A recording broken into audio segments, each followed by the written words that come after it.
Greetings to all the students. In the last video, we have done the grammar and vocabulary from Unit 1.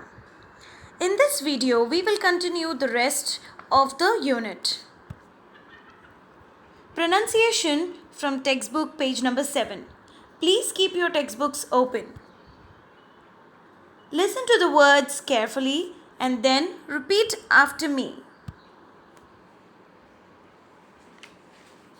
In the pronunciation A bit, if you see carefully, there are a set of words. I'm going to read down the first line. The first word is chameleon, ache, echo, stomach, school. If you observe, each and every word where you're getting CH letters, the sound of the CH letters resembles as your letters in Hindi and Telugu. K, chameleon, ache, echo, stomach, school. In the second line, chair, chalk, child, chirp, chore. These words, the letters CH sound like your Hindi and Telugu letters ch. Chair, chalk, child, chirp and chore. Words CH together are same, but their pronunciation in different words is different. Now let us see the section B, listen and repeat. Chameleon and chair. The chameleon jumped onto the chair. Chalk and school. At school, we use white chalk. Ache and chore. Sheila didn't do her chores because she had a headache. Chuckle and echo. The child's chuckle echoed across the room. Now, moving on to the next bit, that is spelling. I will read the words just like dictation and you will listen carefully and fill the missing letters of the words given. Listen to the words and complete them. First one, arrow, arrow.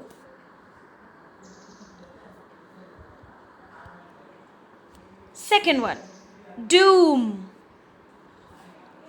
doom. Third one, battle, battle. Fourth one, nozzle, nozzle. Fifth one, cooker, cooker. Sixth one, thrill, thrill. Seventh one, weep, weep. And the eighth one, pretty, pretty. With this we have completed Unit 1. Now let's practice. Moving on to the worksheet room in your textbook. Open the textbook, page number 118. We have Worksheet 1.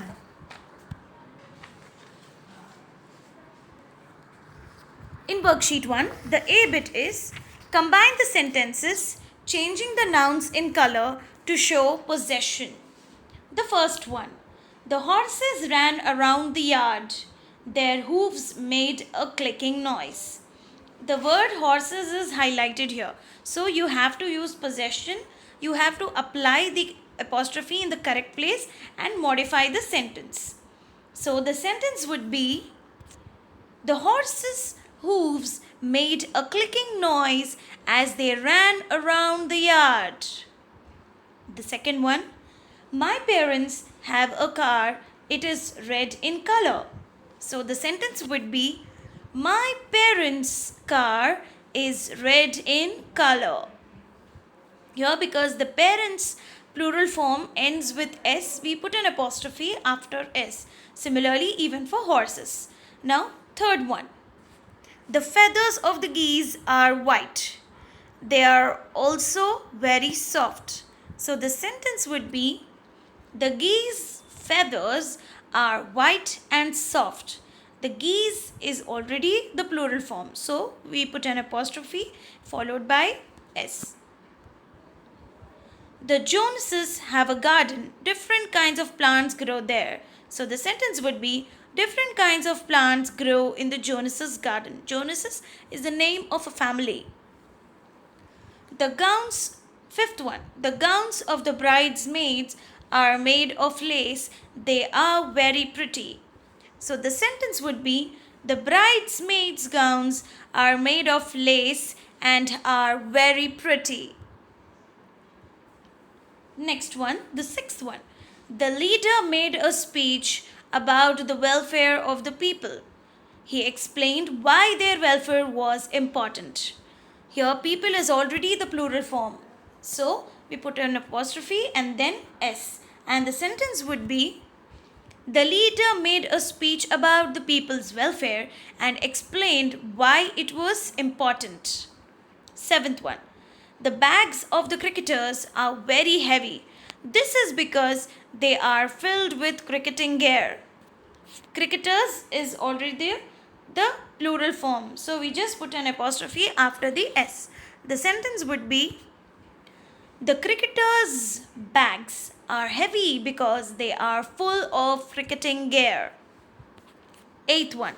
The peaks of the mountains are covered in snow in winter, but they are bare in summer. Here, mountains is already the plural form. So, we put an apostrophe after the S. And the modified sentence would be, the mountain's peaks are covered in snow in winter and are bare in summer. Now, moving on to the B bit, complete the sentences with the correct words from the box. Then, write the antonym of the word next to the sentence. Antonym is nothing but the opposite. So, the first one, when his bow broke, the soldier realized he was dash against the enemy. The word which suits here is powerless. And the antonym for powerless is powerful. Second one, don't worry, you won't feel anything. It will be a dash operation. So the word that suits here would be painless. And the opposite of painless is painful. Third one, Suresh remained dash even though Ravi helped him a lot. So the word here would be thankless. And the opposite of thankless, thankful. Fourth one, Maria felt dash when she saw the poor child. So the word that suits here would be helpless. And the opposite of helpless would be helpful. Fifth one, how dash of you to not invite Sarah to your birthday party. The word that fits here is thoughtless. And the opposite of thoughtless is thoughtful. Moving on to the C bit, read the passage. Neera loved to draw. She was quite good at it too. There was an old art supply shop that she loved to visit. Sometimes she liked to walk around the shop and admire the different types of colors and canvases, sketchbooks, and other stationery items. The shop was run by a wise old man called Mr. Stone. He and Neera got along really well. He kept aside the best oil colors and canvases for her. One day, Neera visited the shop to pick up some notebooks. The old shopkeeper had kept something special for her that day. Just when she was leaving, he gave her an old looking pencil. It was yellow with brown patches all over. It had already been sharpened. Neera was puzzled. Thank you, Mr. Stone, but I already have many pencils, she told him. The old man smiled and said, You can never have too many pencils. You can pay me later. Curious, Neera accepted the pencil and walked home. That night, she took out a sketchbook and drew a butterfly. The pencil seemed ordinary, just like any other pencil. Still wondering about Mr. Stone's strange behavior, Neera almost did not notice the beautiful butterfly sitting on her notebook. It looked exactly like the one she had drawn. So I hope you have understood the passage. Now let us answer the questions that follow. First one, find the words or phrases in the passage which mean the same as these. A. Writing or coloring material. The word from the passage which means writing or coloring material is called stationery. B. To look at something with pleasure. It's admire. C. Unusual or not ordinary. It's special. Second one. Answer these questions. Who was Mr. Stone? Mr. Stone was a wise old man who ran a stationery store. B. Describe the pencil that Mr. Stone gave Neera. The pencil that Mr. Stone gave Neera was an old-looking pencil which was yellow and had brown patches all over. C. Do you think that Mr. Stone knew that the pencil was magical when he gave it to Neera? Yes, Mr. Stone knew that the pencil was magical when he gave it to Neera. Next one, third one. How do you think Neera will use the magical pencil? According to me, Neera would use the magical pencil to fulfill her desires. Also, she would use it for helping others in any way possible.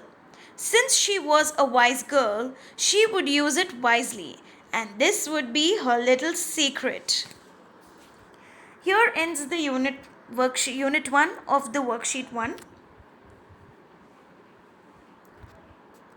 Now it's time for your homework. Your homework would be to complete the given spellings in textbook page number 7 and worksheet answers in textbook page number 118 to 120. You have to use only pencil in the textbook. Here ends the unit 1 along with the worksheet. Hope you have understood well. Take care and stay safe. Thank you.